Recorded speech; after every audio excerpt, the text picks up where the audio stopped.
Boa noite, queridos. Opa, deu um impacto aí. Vamos ajustando aos pouquinhos. Boa noite, queridos. Para quem eu não tive ainda o privilégio de desejar um feliz ano novo, né? Então fica esse momento aqui dedicado a isso. Que vocês tenham todos um ano abençoado pelo Senhor. E não esperem que o ano seja bom, não. Vocês é que tem que fazer o ano bom. A gente tem que ter essa consciência. A gente não pode depender das forças alheias para isso não. Se Deus está com você, é você que tem que fazer o ano ser bom. Amém? Concordam com isso? Ou eu viajei demais? Amém, né? Bem, queridos, vamos aqui nesse momento, antes de eu buscar as referências bíblicas que a gente vai falar um pouquinho essa noite, eu queria que a gente orasse por alguns pedidos, né, essa noite. Eu sei que tem muitos outros, mas não chegaram a mim. Mas eu queria, pelo menos nesse momento, pedir oração pelo irmão Walter, que vai se sujeitar a um procedimento, a irmã Gilcileia, que é regente do coro, né, do coro da nossa igreja, o coro Eunice Passos, e o nosso pastor, que está viajando, né, merecidamente, né, irmãos? Vamos dar um tempinho para ele, mas ele está fisicamente em outro lugar, mas está com a cabeça aqui, porque hoje o que ele passou de mensagem nos grupos não foi brincadeira. Então essas férias nem sei se valem muito, mas ele está lá. Ninguém mandou ser pastor, né, gente? Se foi chamado, aceitou, é assim mesmo. Mas vamos orar por esses 3 pedidos e vamos assim abranger, né, os outros enfermos da nossa igreja, aqueles que estão com alguma debilidade que impede eles de estarem comungando aqui conosco. Né? Agradecer também a Deus por nós termos atravessado esse ano, né? Eu vi na internet, acho que foi a Geisa que me mostrou, uma menina de 13 anos que faleceu aqui no baile da Vila Operária, na virada, né? 31-1, e uma discussão que aconteceu lá, não sei direito como foi, mas ela sofreu um empurrão e caiu, bateu a cabeça no meio-fio, e ali acabou-se o ano novo dela. Né, mal tinha entrado no ano e ali logo acabou o 2023 para ela. Então, que Deus nos conduza para as melhores decisões que a gente venha tomar neste ano. Né, que a gente tenha a sabedoria de pedir a Deus para tomar boas decisões, porque Deus não decide as coisas por nós. Ele não decide. A gente é responsável pelas nossas decisões, pelos acertos, pelos erros, e algumas consequências são muito danosas, outras nem tanto, mas tudo é responsabilidade nossa. E se a gente pedir orientação a Ele, a gente erra menos, amém? Vamos orar então por esses 3 pedidos, o pastor, a irmã Gilcileia e o irmão Walter. Vamos pedir pelos enfermos, agradecer a Deus por termos passado aí, já estarmos no 4º dia do ano, e para a glória de Deus, a gente está aqui dia 31 novamente agradecendo, 31 de dezembro. Vamos orar? Senhor, nós te somos gratos, Pai, por essa noite de quarta-feira, a primeira quarta-feira deste ano. Obrigado, ó Deus, por esse primeiro encontro semanal aqui no meio de uma semana com os nossos irmãos. Nós te agradecemos, ó Deus, pelo privilégio que nós temos de poder caminhar com nossas pernas para estarmos aqui, de acessar, ó Deus, um celular ou um computador para poder também participar dessa atmosfera de culto em nossas casas ou no transporte, indo para casa. Ó Deus, obrigado por esses recursos que vêm do Senhor. Nós nessa hora, ó Deus, queremos agradecer também por termos passado essa virada de ano, termos sobrevivido ao ano de 2022, nós entendemos que até aqui o Senhor nos tem ajudado. E, ó Deus, nós pedimos que a sua companhia seja algo que nós escolhamos ter sempre em 2023. Que a gente sempre opte, ó Deus, por ter o Senhor como companhia, como conselheiro, como Deus forte em momentos em que a gente precisar da sua intervenção. Ó Deus, nós te agradecemos por isso e queremos pedir também que o Senhor nos dê sabedoria para tomarmos as melhores decisões no decorrer deste ano, tanto para a nossa vida no dia a dia, quanto decisões familiares e também aqui, ó Deus, dentro da tua casa, quando nós somos responsáveis também por tantas outras pessoas. Ó Deus, eu quero lhe pedir nessa hora, ó Deus, que o Senhor venha entrar com a necessidade dos nossos irmãos, da Gilcileia, do irmão Walter e de outros irmãos que estão com alguma dificuldade, ó Deus, seja ela financeira ou de saúde, e que são impedidos, ó Pai, de estar aqui. Ó Deus, que o Senhor e a sua graça possa ser derramada, ó Deus, sobre essas vidas. Que a sua bênção venha, ó Deus, suprir as necessidades que eles têm. Que, ó Deus, os profissionais que por acaso estiverem sendo envolvidos no caso de saúde desses irmãos, desses queridos, sejam aqueles que o Senhor selecionou para cuidar bem deles. Ó Pai, que o Senhor use todos os recursos, ó Deus, que a medicina já tem, para que o Senhor haja através disso, ou haja única e poderosamente com a sua mão, através de uma manifestação sobrenatural. De qualquer forma, nós cremos no Senhor e no seu poder. O meio não importa, mas nós sabemos que tudo vem do Senhor.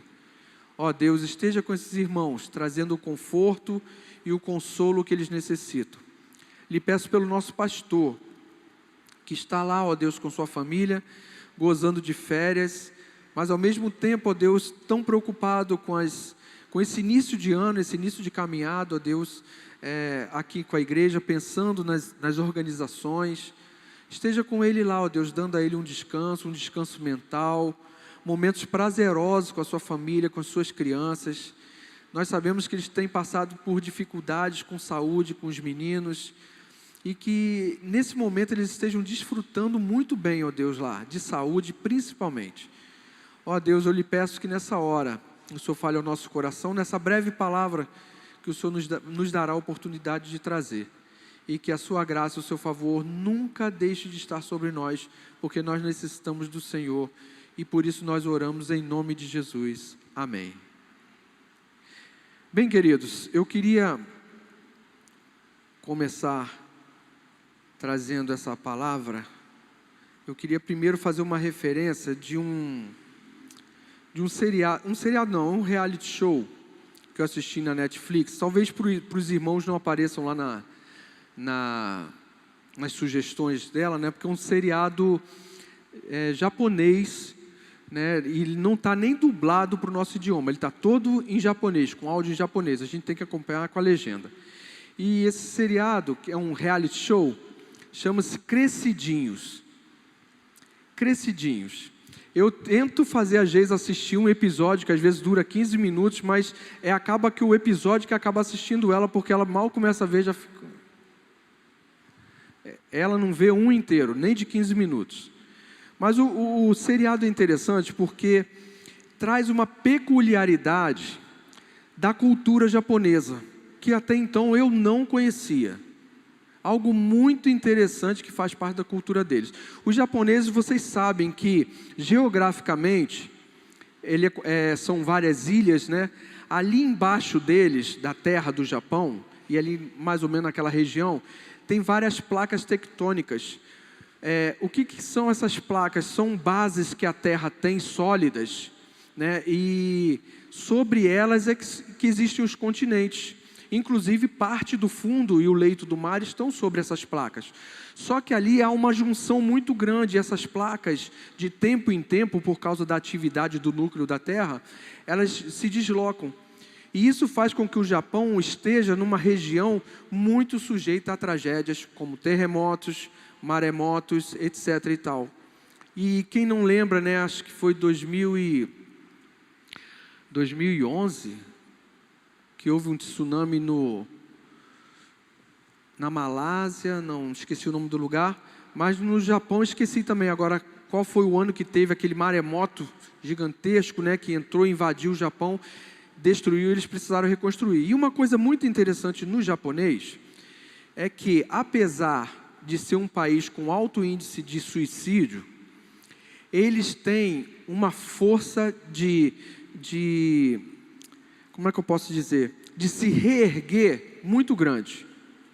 E olha que eles nem são um país cristão, tá? Isso é uma coisa que eles têm motivacional.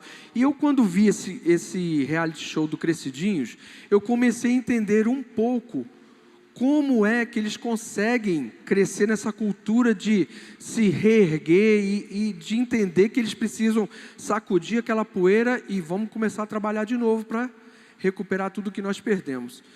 Desde criança, entre 2 anos, olha só, irmãos, entre 2 anos de idade até os 5 anos de idade, que foi a criança mais velhinha que eu vi lá dos episódios, entre essa idade, os pais passam tarefas para essas crianças, vejam bem a faixa etária, de 2 a 5 anos, algumas nem sabem falar direito. Os pais passam tarefas que cabem a adultos fazerem.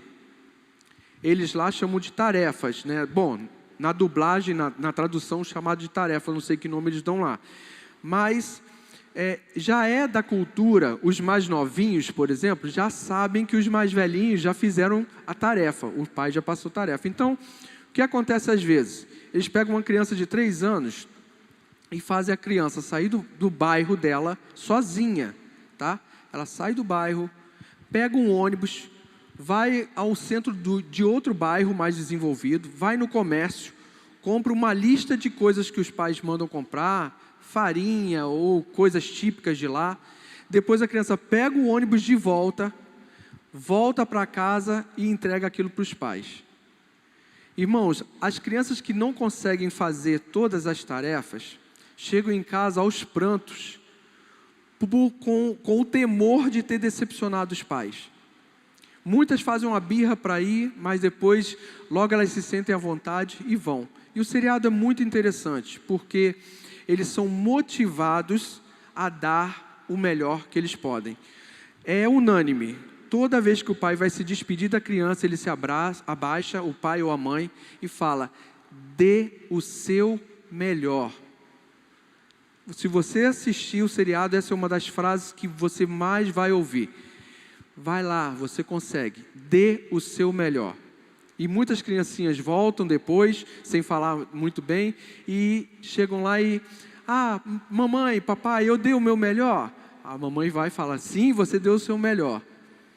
E sobre dar o melhor, eu queria apenas passar aqui rapidamente por Gênesis. Ainda não, tá, Bianca? Você entra só naquela que eu te pedi. Em Gênesis 4...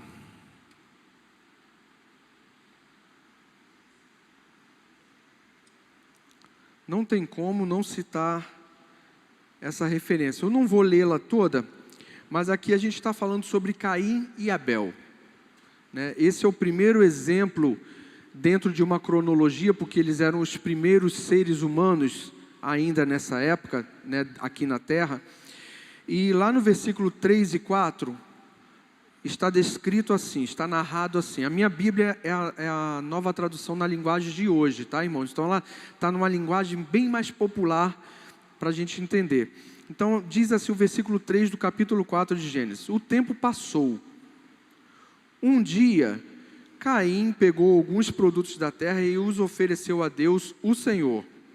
O verso 4 diz: Abel, por sua vez, pegou o primeiro carneirinho nascido no seu rebanho, matou-o e ofereceu as melhores partes ao Senhor. O Senhor ficou contente com Abel e com a sua oferta. Não vou nem seguir o restante. Vamos pular aqui agora para Gênesis ainda. Olha que eu estou lá no início da Bíblia, né? Gênesis 22, quando Deus põe Abraão à prova, né? Todos sabem e lembram, até o povo do Oriente Médio que segue o Islã sabe o que Abraão fez aqui. E Deus põe Abraão à prova, né? Nesse capítulo 22. E ele ele determina que Abraão sacrifique o seu filho, o único filho. Por que às vezes a Bíblia menciona como único? Porque esse foi o único filho que Deus realmente desejava para Abraão. Ele teve Ismael antes, né, mas Ismael não foi fruto do seu casamento com a sua esposa, Sara, né? Então, não que Deus não considerasse Ismael como filho, mas Isaque era o filho que Deus prometera a Abraão, e por uma série de impaciências e incertezas, Abraão acabou entrando nesse rolo aí, né? Mas ele é desafiado a entregar o seu único filho, e ele vai até o fim dessa forma, confiando que Deus proveria um cordeiro. Então a gente vê Abel lá atrás entregando o melhor que tinha, e nós vimos aqui agora Abraão também entregando, disposto a entregar o seu melhor. Mas eu queria, para a nossa rápida reflexão, queria que a Bianca colocasse para mim, Colossenses 3, verso 23. Às vezes o nosso computador lá em cima trava um pouquinho, né, Bianca? Isso. Então vamos lá, irmãos, vamos ler aqui, ó. O que vocês fizerem, façam de todo o coração, como se estivessem servindo o Senhor e não as pessoas. Lembrem que o Senhor lhes dará como recompensa aquilo que Ele tem guardado para o seu povo, pois o verdadeiro Senhor que vocês servem é Cristo.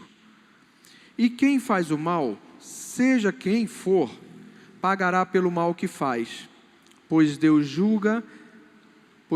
Pois quando Deus julga, Ele não faz diferença entre pessoas. A gente observa nesse capítulo 3 de Colossenses, que o apóstolo Paulo, nessa parte do versículo 3, do versículo 5 até o 17, ele vai falar muito sobre o conflito que há entre a vida antiga, né, a vida velha antes de Jesus, e a nova vida pós-Jesus. Isso até o versículo 17. Mas já nesse complexo que entra aqui o versículo 23, que a gente vai ler, Paulo dá uma série de instruções para a gente viver bem com os outros. Tá, irmãos? Aqui são conselhos bons para a nossa vida na sociedade. E como é que eu posso dizer que não vai ser bom para a igreja? Se é para a gente viver lá fora muito bem, aqui vai ser melhor ainda então. Se a gente consegue respeitar e conviver com as diferenças lá de fora, então aqui que a gente tem um senso comum, né, de servir a Cristo, tem que ser melhor ainda. Mas a minha questão é o que é que a gente tem apresentado a Deus, se de fato tem sido o melhor. Muitas vezes nós mesmos é que julgamos se o que temos feito é melhor ou não. E aí a gente tem que ligar um interruptor do senso crítico, porque a gente está realmente fazendo o que a gente pode fazer de melhor? Eu digo isso, irmãos, porque vocês sabem que eu trabalho com música, que eu lido com música, e música é um negócio chato, é um tipo de arte que é diferente da pintura. Eu posso vir aqui fazer vários traços de qualquer forma aqui, e aí eu vou dizer que, ó, isso aqui é minha emoção, eu estava nesse momento assim. E a pessoa vai sentar ali, vai ver aqueles traços, lindo, gostei tanto das cores. E aí o outro vai olhar lá, eu não gostei das cores, que eu não gosto de coisa muito colorida. Mas tudo bem, todo mundo tem uma interpretação. Mas a música não permite isso. A música, ou ela é boa, ou ela é ruim. Ou ela está apresentável, ou ela não está apresentável. Meu vizinho, ele acha lá que faz um favor para a comunidade. Ele comprou umas caixas de som possante, põe lá no terraço dele, em cima de uns banheirinhos, embaixo da cobertura que ele fez no terraço. Ele liga lá na FM o dia e fica aquilo lá. Ele acha que está fazendo um serviço à comunidade, botando música de graça para todo mundo. E uma característica dessa rádio é tocar pagode. Irmãos, não é que eu não goste do ritmo pagode, até porque, como músico, eu tenho uma visão de que a música foi criada no ambiente celestial e que ela, tendo vindo para a terra, ela é para servir a Deus. A finalidade pode ser e o destino podem ser diferentes, mas a origem da música é para Deus. É algo que já existe lá e existe aqui simultaneamente.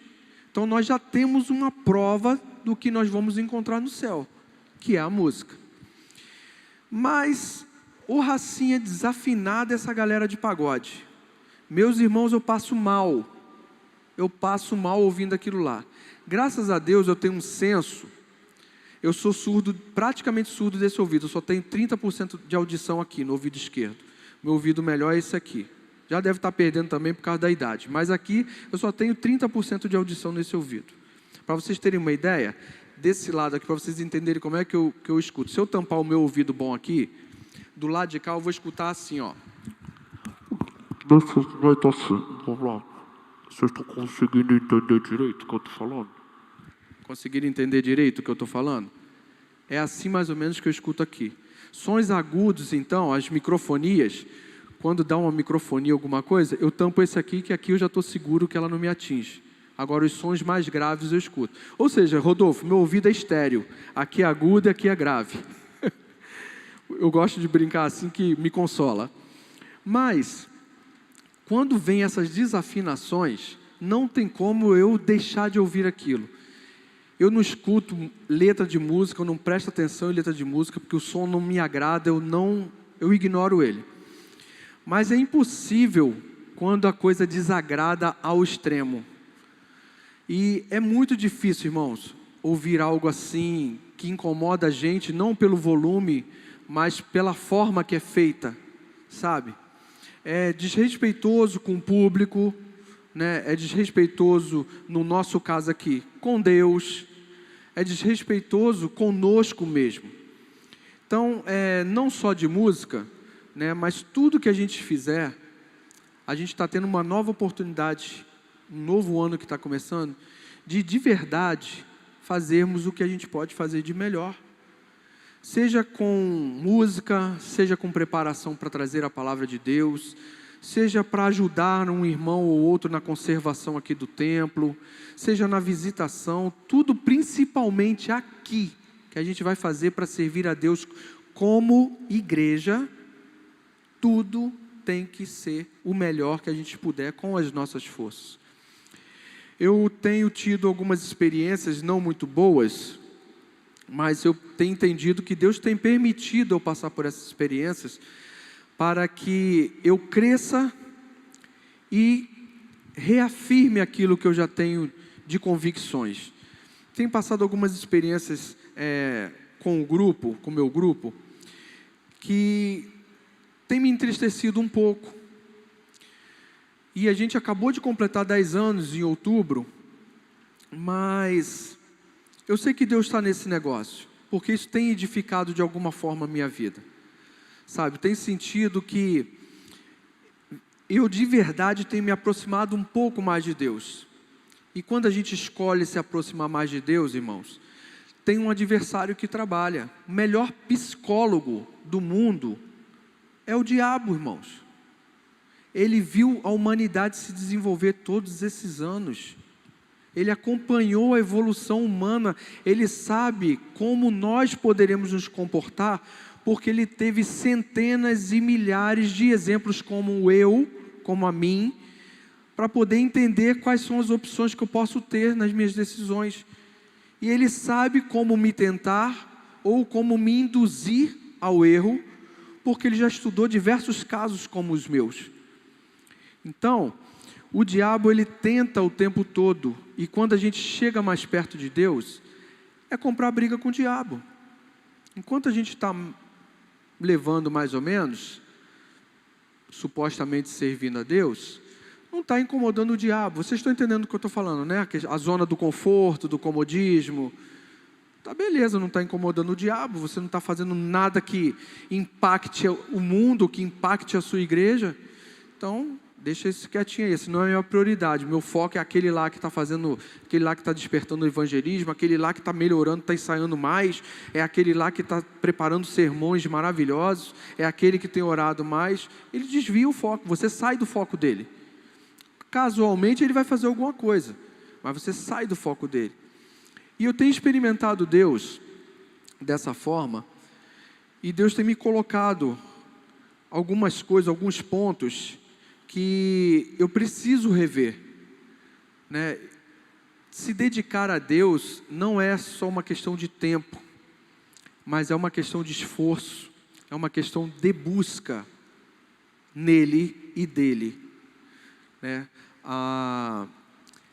Tem acontecido alguns momentos que o grupo não canta bem, né? E eu percebo, eu estou ali na frente cantando, mas aquele momento de corrigir não tem como, porque a gente já está se apresentando. E isso assim me deixa desconfortável, porque que a gente trabalha bastante para que isso não aconteça. E outra, tem um público sentado aí. A gente tem uma ideia errônea de que a gente vem para cá, para cima, para cantar para Deus.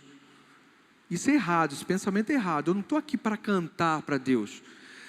Aqui, quando eu venho para cantar, eu venho cantar para vocês, para o público que está aqui. Agora, eu venho aqui para cantar em louvor para Deus. Conseguiram entender? Quando eu estou presencialmente aqui, eu estou cantando para o público que está me vendo, mas eu estou cantando em louvor a Deus. Sabe por quê? Que o seu louvor não começa nesse momento aqui. Não é na hora que o Rodolfo pega aqui o violão e começa a ajustar, dar os últimos afinos, testar o som, beleza, tá ok. E começa a cantar. O louvor do Rodolfo não começou aqui, irmãos. Começou lá na casa dele, quando ele estava pensando, qual o hino que eu vou cantar quarta-feira? Eu acho que Deus está falando no meu coração, vou colocar esse, vou emendar nesse, e para o momento de oferta eu vou fazer esse. É na preparação, é o processo que Deus faz a leitura e recebe o louvor. Esse ponto em que nós assumimos aqui a oportunidade de cantarmos, esse momento aqui é a máxima disso.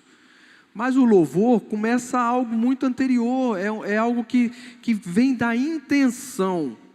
E a intenção não é quando chega aqui é nervosismo, é tensão.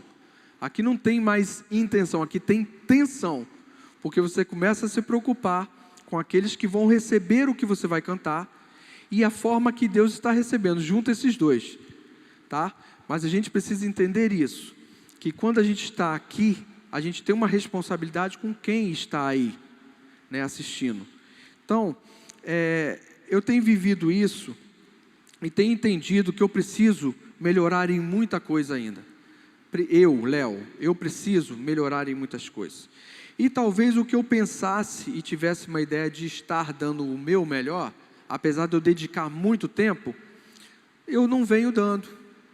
Porque talvez aquilo que eu estou achando que é o melhor que eu estou fazendo, na verdade não é.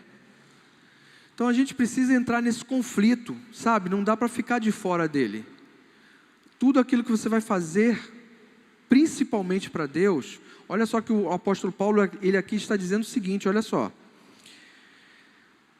O que vocês fizerem, prestem atenção, o que vocês fizerem, façam de todo o coração, olha agora, como se estivessem servindo o Senhor.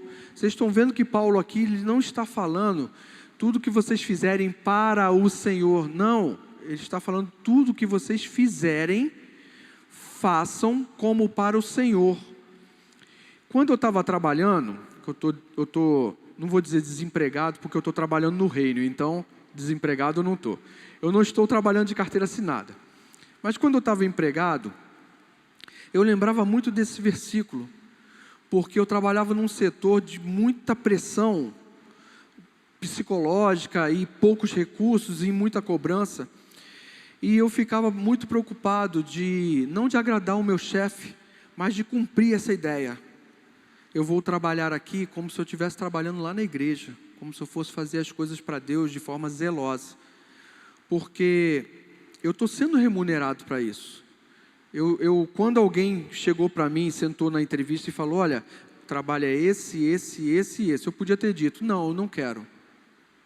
Mas foi o contrário, eu disse, sim, eu quero ganhar só isso aí, para fazer isso tudo aí. Eu disse sim, sabendo das condições que me foram propostas, e eu aceitei. A partir do momento que eu aceitei, virou compromisso, virou um acordo, e que eu agora tenho que cumprir a minha parte. Então eu cuidava muito disso, de tentar fazer lá com todo o meu coração, colocar com paixão tudo aquilo que eu tinha que fazer, como se eu estivesse de fato fazendo para Deus. E aqui a gente vê que Paulo está falando isso para a gente, isso no nosso dia a dia lá fora. Tudo que vocês fizerem, façam de todo o coração, como se estivessem servindo ao Senhor e não às pessoas. Lembrem que o Senhor lhes dará como recompensa aquilo que Ele tem guardado para o seu povo, pois o verdadeiro Senhor que vocês servem é Cristo. Agora, irmãos, é preciso a gente despertar mais essa paixão e esse amor pelo que nós fazemos para o Senhor. Isso não é uma coisa que eu vou ensinar a vocês. A gente é que tem que procurar entender melhor e despertar essa paixão que está dentro da gente, essa vontade de fazer mais e fazer melhor. É algo muito individual. Podem ter pessoas aqui na frente, pode trazer um coach, um treinador aí, uma pessoa, um palestrante que vai te dar ferramentas, mas se você ficar sentado inerte e não tomar essa atitude, quando você sair daqui, essa euforia, essa paixão que ele vai te motivar aqui, ela vai se esfriar, porque você não está praticando, você não está fazendo. Então é algo que quando esse interruptor é ligado, você não pode usar um dimmer. Esses refletores aqui, eles têm um dimmer. Vocês já repararam que às vezes hoje ela está muito intensa, mas lá em cima tem uma regulagem, que ele vai baixando lá e ela vai caindo, até que ela se apaga. E a vida da gente é assim, se a gente não ficar com ele ligado no máximo, com esse dimmer, né, que é um regulador, se ele não estiver lá no máximo, se a gente ficar assim, eu vou baixar um pouquinho porque está me incomodando, não estou conseguindo mais ver televisão direito, não estou saindo mais final de semana, e aí você vai baixando, daqui a pouco quando você perceber, você está com a mão tão pesada no botão girando, que quando você olhar, está escuro, e apagou, já foi. Esse zelo, o apóstolo Paulo diz aqui, um pouco antes, lá em Colossenses 3, no verso 14, ele diz o seguinte: acima de tudo, tenham amor, pois o amor une perfeitamente todas as coisas, e que a paz que Cristo dá, dirija vocês nas suas decisões, pois foi para essa paz que Deus os chamou, a fim de formarem um só corpo, e sejam agradecidos. Irmãos, tem que fazer o melhor? Tem, mas faça tudo em amor, no amor que Deus já demonstrou por nós, que Ele já nos deu, com exemplos aqui, quando Abel entregou o primeiro cordeirinho que nasceu do seu rebanho, ele entregou. Abraão, quando entregou o seu único filho, e séculos, milênios e milênios depois, o próprio Deus se entrega como homem para nos salvar. Se Jesus parar de ser o nosso estímulo para fazer o melhor, então, irmãos, a gente precisa rever o conceito de sermos igreja, porque a gente tem que estar aqui para fazer o melhor, ser mais participantes, mais atuantes, fazer a obra com zelo, seja qual for a ação ou a atitude que você fizer para o reino de Deus, tem que ser ainda melhor do que você faz lá fora. Lá fora, quando a gente está trabalhando, a gente tem uma obrigação profissional e tem uma pessoa em cima da gente nos cobrando resultados. Aqui na igreja, nem sempre. Então, às vezes, por a gente achar que a coisa está correndo frouxa, Deus não vai descer e vai falar, senta aqui na minha mesa, vamos conversar. Porque a gente não está esse tete a tete com Deus, para Ele te dar um feedback de como você está agindo, a gente deixa a coisa meio devagar e deixa, tem outro para fazer. Acho que vocês já ouviram aquela história do personagem todo mundo, alguém, ninguém, que alguém tinha que ter feito, algo que todo mundo tinha que fazer, mas ninguém fez, um rolo danado. A tarefa deixou de ser feita porque um ficou esperando que o outro fizesse e acabou não fazendo. Irmãos, estejamos dispostos. O ano está começando. novo gás, nova energia, uma nova oportunidade que Deus está nos dando. Bianca, deixa ali o layout da igreja para esse ano, o tema. Ano do senhorio de Cristo. Se Ele é o nosso Senhor, Ele passar a ser o nosso chefe, então é a Ele que nós temos que agradar. É com Ele que nós temos que nos comprometer de fazer o melhor. É Ele que vai, no final de 2023, sentar com você e vai falar assim, olha, esse ano você fez isso bem. Esse ano aqui você não fez isso bem. Mas você precisa melhorar. Vamos renovar isso aí para 2024? É assim, só que Deus já fez isso de 2022 para cá. Já sentou, já olhou para você, esse meu servo aqui, isso aqui ele podia ter feito melhor. Esse estilo aqui, essas decisões aqui poderiam ter sido melhores. Faça uma retrospectiva aí da sua vida, das suas escolhas, dos seus erros. Eu tenho feito, tanto erro, irmão, que ainda não terminei de revê-los. E talvez eu ainda cometa outros erros, e aí vai virar uma bola de neve. Vou pegar os do ano passado e os desse ano já. Mas eu espero em Deus que a gente tome novas posturas, novas decisões para este ano fazer a comunidade entender que Cristo é o Senhor dessa igreja e Ele faz em nós, faz por nós. Mas a nossa responsabilidade de fazer de forma zelosa é individual. Para que surja um efeito aqui neste coletivo, cada um de nós particularmente tem que pensar nisso. Vou apenas citar Jeremias 48:10. Maldito aquele que faz a obra do Senhor negligentemente. Isso é bíblico, tá? Então, em nome de Jesus, eu espero não fazer a obra de Deus negligentemente, porque a própria palavra me amaldiçoa se eu não fizer da melhor forma que eu puder apresentar.